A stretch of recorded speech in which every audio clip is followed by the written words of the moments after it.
오늘 하루도 하나님의 전을 찾은 여러분들의 삶 속에 하나님께서 준비된 복을 허락해 주시기를 간절히 소망합니다. 사람들은요, 누구나 존귀한 존재이면서도 동시에 연약한 존재들입니다. 하나님께서 우리를 흙으로 빚으시고 그 코에 생기를 불어넣어 주셔서 생명, 그러니까 살아있는 영이 되게 해 주셨습니다. 그래서 우리는 하나님의 형상을 따라서 지음받은 존귀한 존재도 되지만 동시에 흙에서 태어난 연약한 존재이기도 하다는 것입니다. 이 존귀함과 연약함, 이 두 가지가 우리에게 늘 공존하고 있습니다. 우리는 존귀하기 때문에 하나님의 사랑을 받고 세상 그 무엇과도 바꿀 수 없는 가치를 지닌 존재입니다. 그러나 우리는 연약하기에 실수하고 잘못하고 넘어지고 때로는 자기 고집대로 살아가기도 하는 것이죠. 아무리 스스로 강한 척을 한다 할지라도, 그리고 완벽한 척을 한다 할지라도 결국은 사람이기 때문에 연약하고 쓰러질 수밖에 없는 것입니다.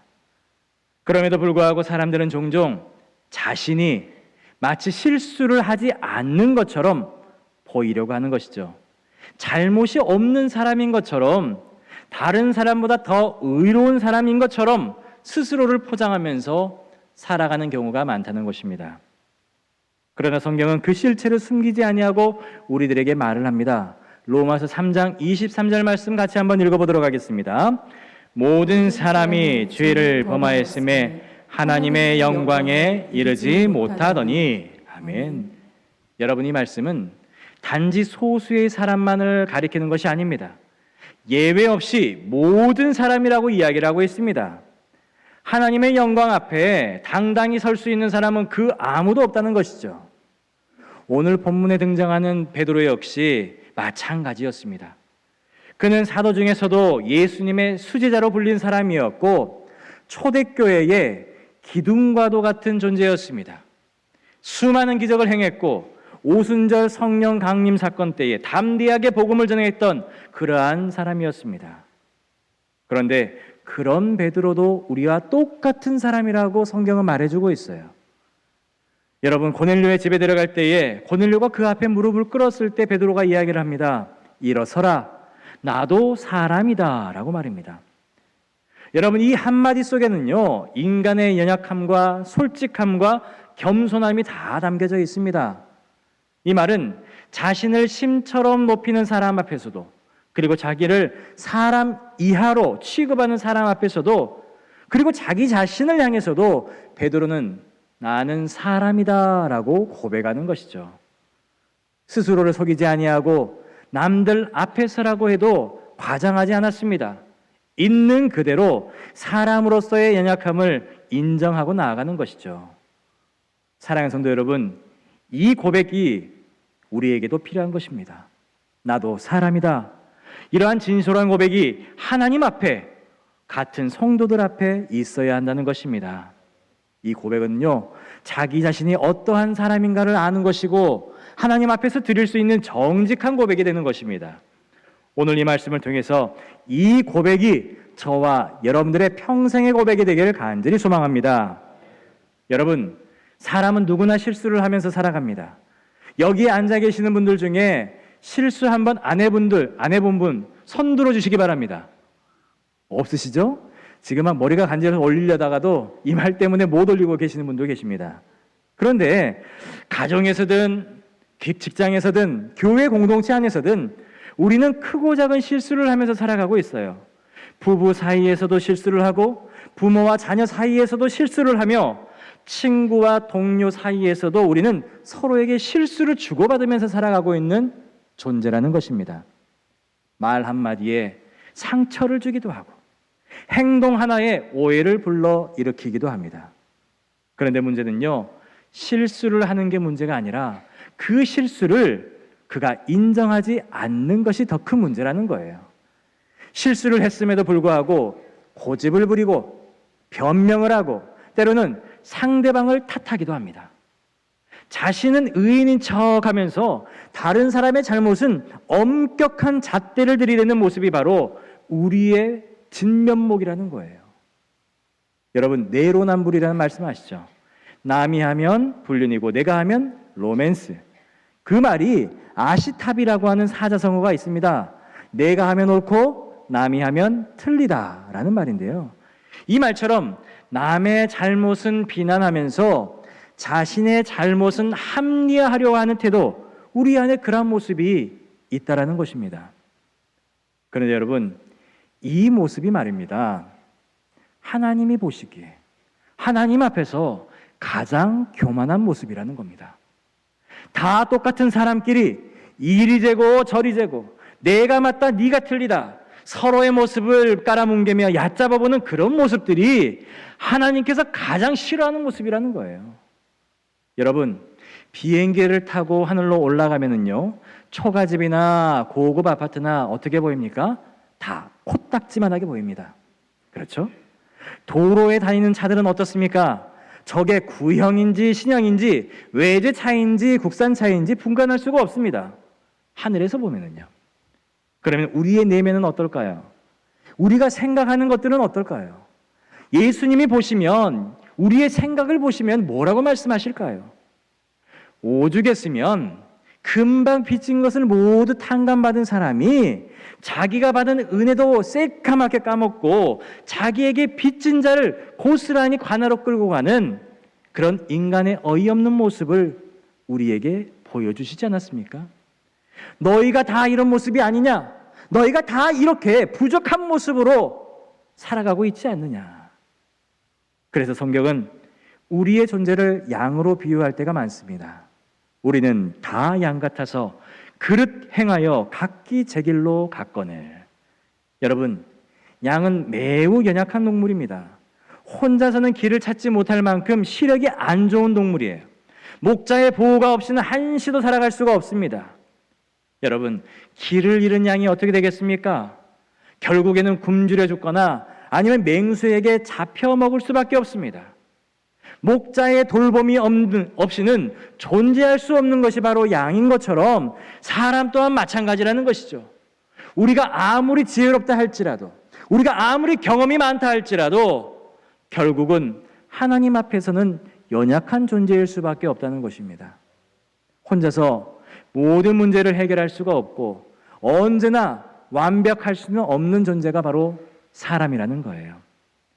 그럼에도 불구하고 우리는 우리 스스로를 과대평가하고 내가 더 뛰어난 것처럼 과대 포장하면서 살 때가 많다는 겁니다. 그런데 성경은 분명히 말하고 있습니다. 너희들은 양과 같은 존재이다. 언제라도 실수할 수가 있고 언제라도 너희가 넘어질 수 있다는 사실을 인정하며 살아야 한다라고 성경은 말해주고 있습니다. 따라서 우리는 하나님 앞에서 그리고 사람들 앞에서 이렇게 고백을 해야 되겠죠. 우리 옆 사람에게, 하나님에게 한번 고백해 보겠습니다. 나도 사람입니다. 나도 실수하는 존재입니다. 그러니까 어떻게 해야 되겠습니까? 서로 봐줘야 되겠죠. 용서해야 되겠죠. 서로 관용을 베풀어야 되겠죠. 여러분, 이 고백은요, 그 사람에게서 내가 지는 게 아닙니다. 바로 겸손한 고백이 되는 것입니다. 사랑하는 성도 여러분, 있는 그대로의 나를 인정하는 순간 하나님께서는 우리를 세워주시고 은혜로 붙들어 주실 줄 믿으시기 바랍니다. 여러분, 이사야 53장 6절에 이 말씀이 나와 있습니다. 함께 한번 읽어보도록 하겠습니다. 우리는 다 양 같아서 그릇 행하여 각기 제 길로 갔거늘 여호와께서는 우리 모두의 죄악을 그에게 담당시키셨도다. 아멘. 여러분, 이 말씀은요, 사람을 단지 양으로 비유하는 것에 끝나는 것이 아닙니다. 그것은 바로 우리의 인생 이야기가 고스란히 담겨 있는 것입니다. 우리는 모두 이제껏 자기의 길을 걸어왔습니다. 내 고집대로 걸어왔고 내 생각대로 살아왔고 내 욕심을 채우면서 살아왔습니다. 신앙생활을 하면서도 하나님 뜻대로 우리가 생활하는 것이 아니라 내 뜻대로 신앙생활을 하면서 살아왔음을 고백할 수밖에 없습니다.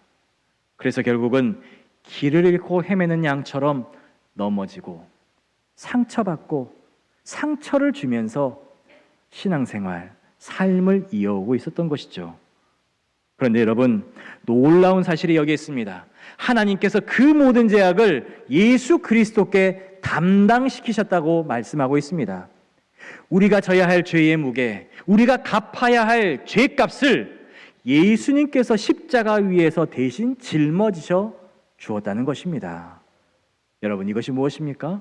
바로 복음이라는 것입니다. 따라서 여러분, 예수님이 절실히 필요한 사람이 누구일까요? 바로 자신의 죄를 인정하는 사람이 예수님이 필요한 사람이죠.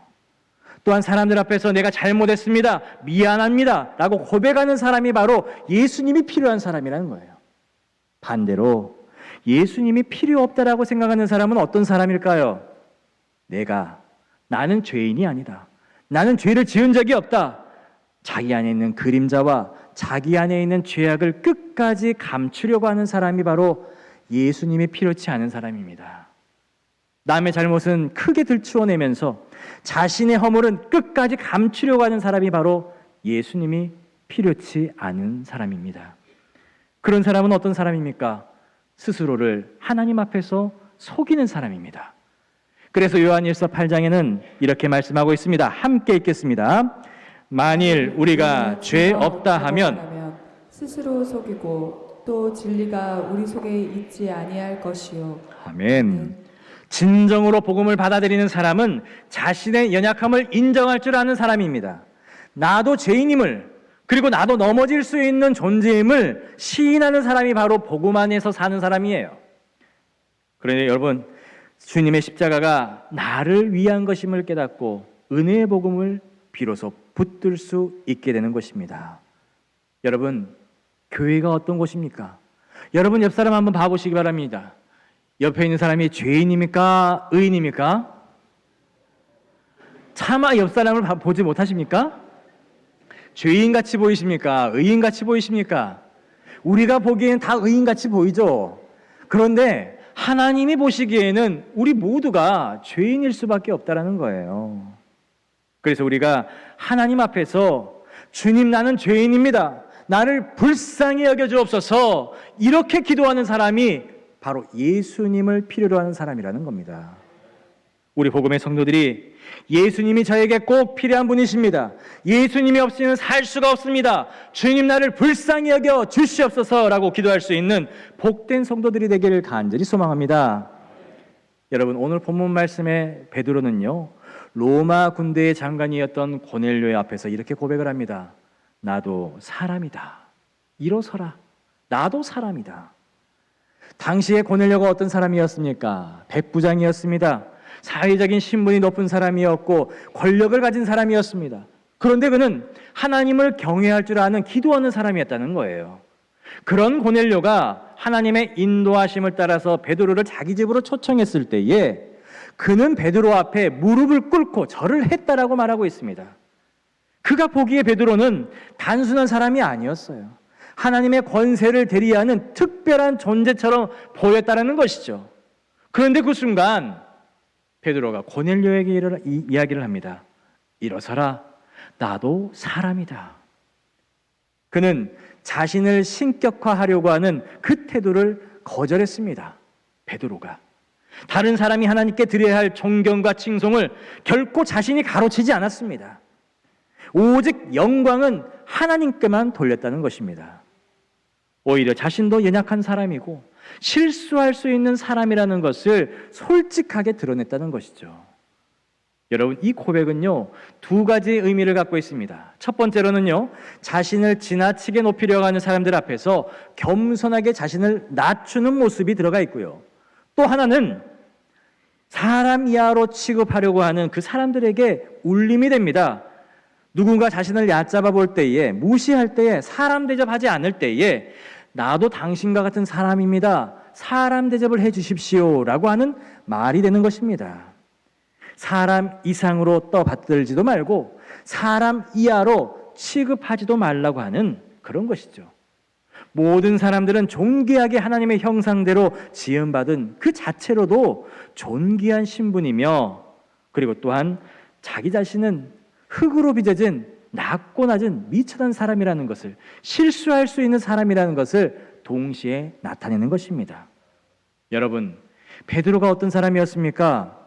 예수님을 3번이나 모른다고 부인했던 사람이었습니다. 주님을 따르겠다고 호언장담했지만 그 위기 앞에서 항상 넘어지는 사람이었습니다. 그때의 아픔과 부끄러움을 고스란히 가슴에 간직하면서 흔적으로 남겨서 살아가는 사람이었습니다. 그래서 그는 알고 있었어요. 나도 실수할 수 있는 사람입니다. 나도 연약한 사람입니다.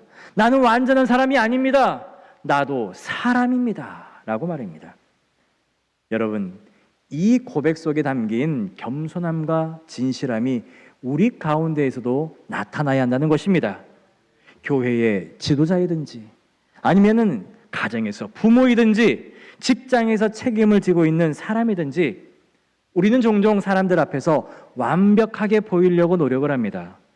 그런데 여러분, 베드로처럼 솔직하게 고백을 해야 되겠죠. 나도 사람입니다. 나도 연약합니다. 나도 부족한 사람입니다. 이 고백이 우리 안에 있을 때에 우리는 하나님 앞에서 정직해질 수가 있는 것이고 사람과 사람과의 관계 속에서도 진실하게 살아갈 수가 있는 것입니다. 여러분, 그렇다면 나도 사람이다라는 말씀을 우리 삶에 어떻게 적용을 할 수가 있을까요? 말씀을 듣고 감동만 받으면 거기에서 끝나면은 오늘 이 자리에서 이 말씀은 끝나버립니다. 생명력이 없습니다. 말씀을 삶의 자리에서 살아내야 되는 것이죠.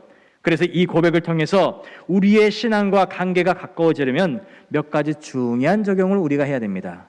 그렇게 살기 위해서는 먼저 하나님 앞에서 정직하게 사시기 바랍니다.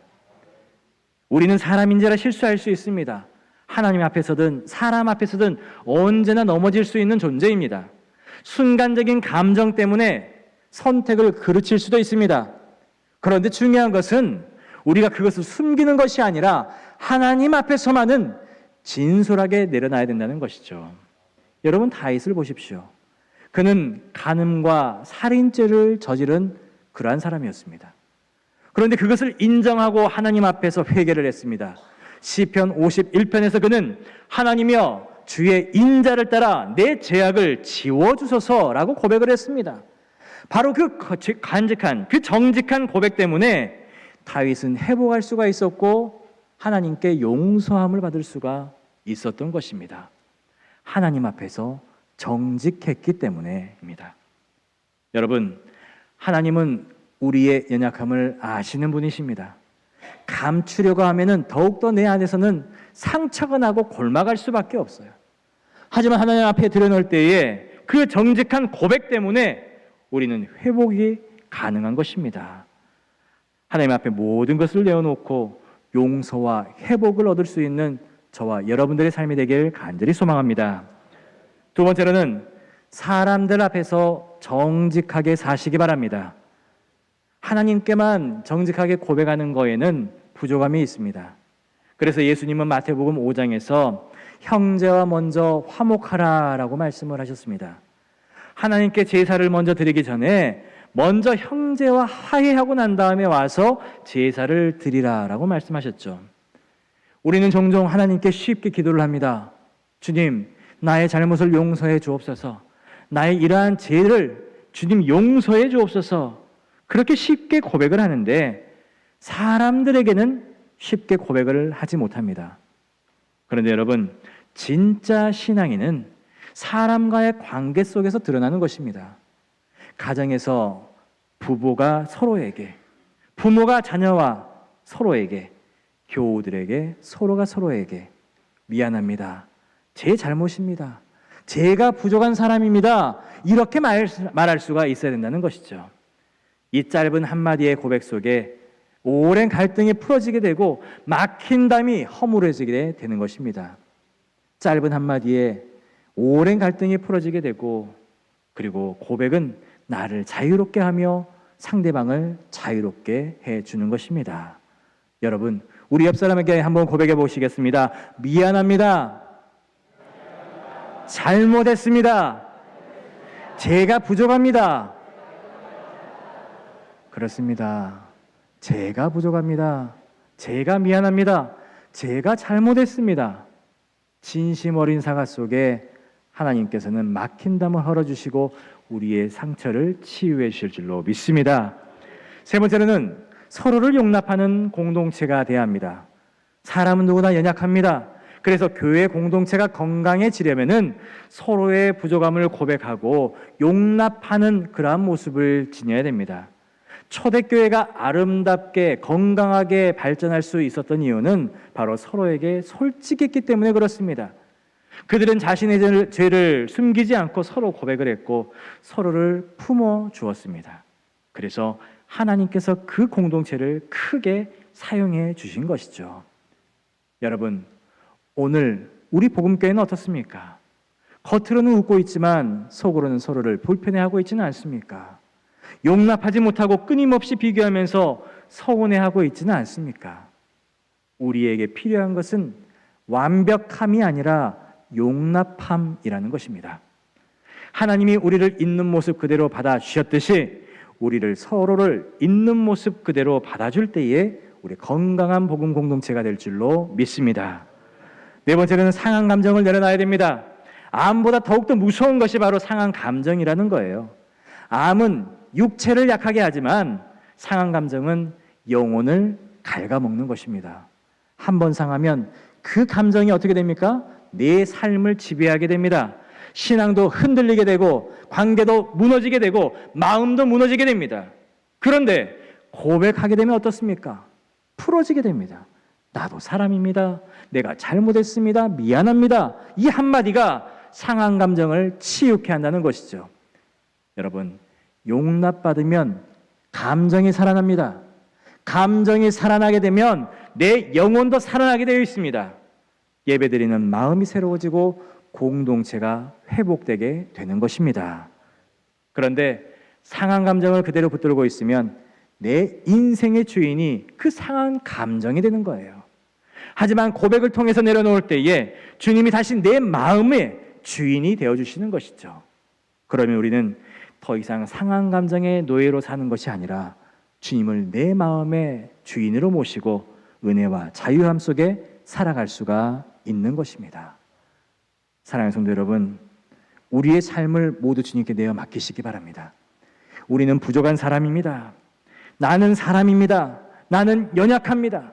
나는 실수할 수 있는 존재입니다. 그러나 나에게는 주님이 필요합니다. 그리고 형제 자매님, 미안합니다. 용서해 주십시오. 어머니, 아버지, 하나님 용서해 주십시오. 여러분, 이 고백을 통해서 우리의 가정이 회복될 줄로 믿습니다. 이 고백을 통해서 우리 복음교회 공동체가 건강해질 줄로 믿습니다. 여러분, 일어서라. 나도 사람이다. 이 베드로의 고백이 오늘 우리의 고백이 되기를 간절히 소망합니다. 그리고 그 고백을 통해서 자유와 치유와 회복을 경험할 수 있는 복된 성도의 삶을 살아가시길 간절히 축원합니다. 기도하겠습니다. 사랑과 은혜가 풍성하신 하나님 아버지, 오늘 말씀을 통하여 우리의 정체를 다시 깨닫게 하시니 감사합니다. 우리가 사람임을 인정할 때에 겸손하게 되고 겸손할 때에 비로소 하나님의 은혜를 의지하게 됨을 믿습니다. 혹 마음속에 맺힌 상한 감정과 용서하지 못한 마음이 있다면 오늘 이 시간 주님 앞에 모두 내려놓고 주님 용서를 구하게 하여 주옵소서. 서로 용서하고 화해할 때 우리의 가정이 회복되고 우리 교회가 새로워지며 주님의 영광이 드러나게 하여 주실 줄로 믿습니다. 오늘도 우리에게 은혜 주시고 진실한 고백 위에 자유와 치유와 회복을 허락해 주실 줄로 믿사옵고 거룩하신 예수님의 이름으로 기도하옵나이다. 아멘.